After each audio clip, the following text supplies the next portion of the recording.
BCom part third के first paper income tax law in account में हम income from capital gain chapter का अध्ययन कर रहे हैं।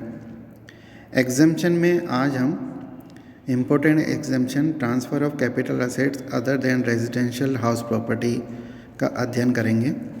It is section 54F। इससे पहले हमने 54 को भी पढ़ा है।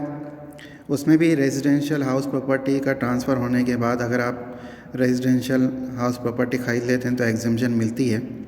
लेकिन यहाँ पर आपको ध्यान रखना है कि आपको निवेश करने पे रेजिडेंशियल हाउस प्रॉपर्टी में निवेश करने पे छूट मिलती ज़रूर है, लेकिन यहाँ पर जो असेट्स ट्रांसफ़र की गई है वो other than residential house property है। जैसे मान लीजिए किसी करदाता के पास कोई जेवर हैं या किसी कंपनी के शेयर हैं, अगर वो इस प्रकार की लॉन्ग टर्म कैपिटल असेट्स को ट्रांसफ़र करता है तो उससे जो पूंजी लाभ होंगे उसमें अगर वे जो प्रेस्क्राइब टाइम लिमिट है उसके अंदर कोई एक रेजिडेंशियल हाउस प्रॉपर्टी ख़रीद लेता है तो उसे ये एग्जम्पशन मिलती है। इसके बारे में जो अदर हाईलाइट हैं उनका हम डिस्कस करते हैं। सबसे पहली बात कि ये जो एग्जम्पशन है ये इंडिविजुअल और HUF को ही उपलब्ध है, अन्य प्रकार के करदाताओं को इसमें छूट नहीं मिलती। दूसरा पॉइंट इसमें यह है कि long term capital gains arising from transfer of any assets other than residential house property. करदाता को जो कैपिटल गेन हुए हैं वे लॉन्ग टर्म होने चाहिए और उसके साथ ही ऐसी किसी पूंजी संपत्ति से होने चाहिए, यानी जो असेट्स है वो लॉन्ग टर्म असेट्स होने चाहिए other than residential house property. वो एक रेजिडेंशियल हाउस प्रॉपर्टी नहीं होनी चाहिए, ये इसकी शर्त है। आगे इन्होंने कहा कि अगर वो इस प्रकार से पूंजी लाभ होंगे तो उसमें कर मुक्ति मिल जाएगी यदि करदाता एक नया house property with in India prescribe time limit के अंदर एक्वायर कर लेता है। यहाँ पर फिर मैं आपको बता रहा हूँ कि वो एक नई हाउस प्रॉपर्टी, यहाँ पर एक को आपको ध्यान में रखना है। 54 में हमने पढ़ा था कि वहाँ पर 2 हाउस थे, यहाँ पर ऐसा नहीं है। करदाता किसी एक हाउस प्रॉपर्टी में, रेजिडेंशियल हाउस प्रॉपर्टी में अगर निवेश करता है तो एक्वायर करता है उसको, तो यहाँ पर कर मुक्ति मिल जाएगी।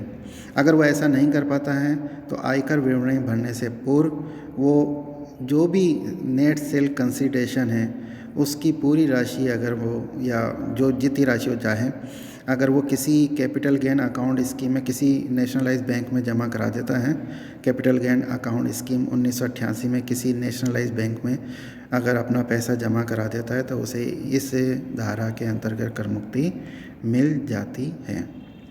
आगे जो यहाँ पर प्रेस्क्राइब टाइम लिमिट है वो सेक्शन 54 के बराबर ही है।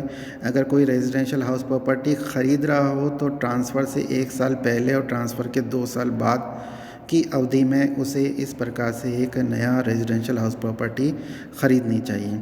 और अगर वो किसी रेजिडेंशियल हाउस प्रॉपर्टी को बना रहा है इन केस ऑफ कंस्ट्रक्शन तो 3 साल की जो अवधि है उसमें इस प्रकार से वो उसको नया मकान बना लेना चाहिए। जो एग्जम्पशन है उन्होंने कहा, यहाँ पर ये कहा गया है कि पहले हमने पढ़ा उससे थोड़ा सा डिफरेंट है। पहले हमने पढ़ा कि जो कैपिटल गेन होते हैं उनका निवेश करना चाहिए, यहाँ पर थोड़ा डिफरेंट है कि investment in net sale consideration in new residential house property.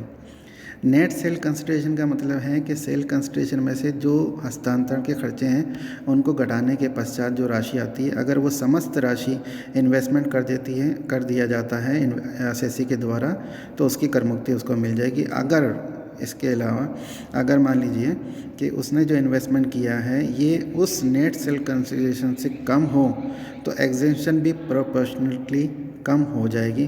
जो एग्जम्पशन मिलेगी वो long term capital gain into investment in new assets oblique net sale consideration, इस प्रकार से आनुपातिक रूप से राशि ज्ञात की जाएगी।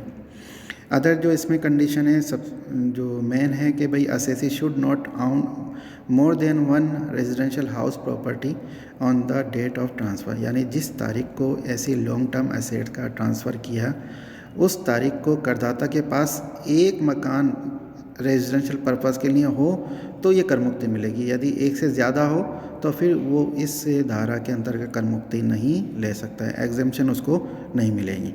दूसरी चीज़ इन्होंने ये कहा है कि एसएससी शुड नॉट परचेज और construct new residential property other than one residential property and investment in new house property with in 2 or 3 years as the case may be, otherwise earliest exempted capital gain charge to tax as long term capital gain.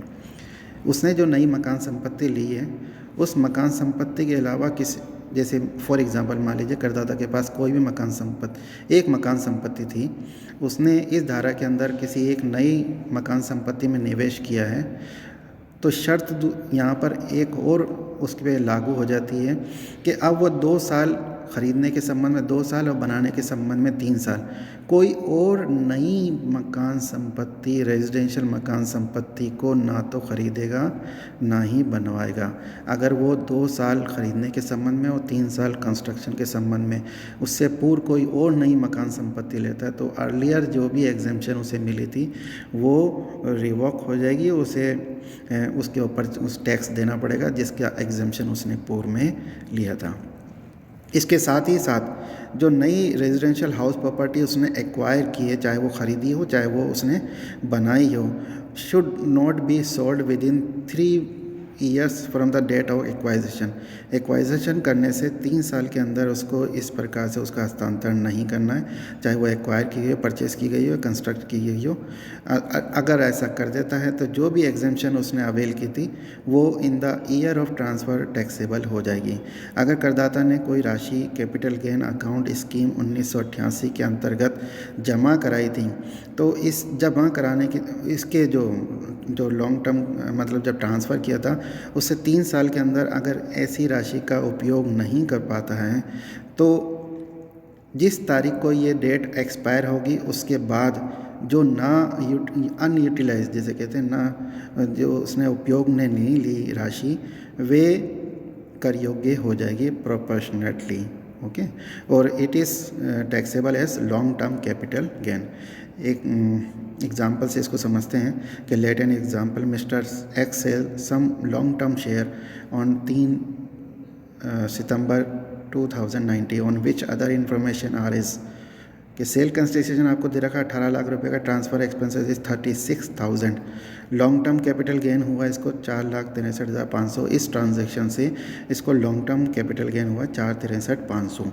Investment in new residential house property on 21/2/2020 rupees 8,82,000। Find out the exemption under section 54F for assessment year 2020-21 assuming that he does not have any other residential property. आपको information ज़्यादातर दे रखी है। Sale consideration 18 lakh का था, transfer expenses इस 36। इसका मतलब क्या, हमारा जो नेट सेल कंसिडरेशन होगा वो 17,64,000 रुपये होगा। आगे देखिए कि इसको जो लॉन्ग टर्म कैपिटल गेन हुए हैं वो 4,63,500 है।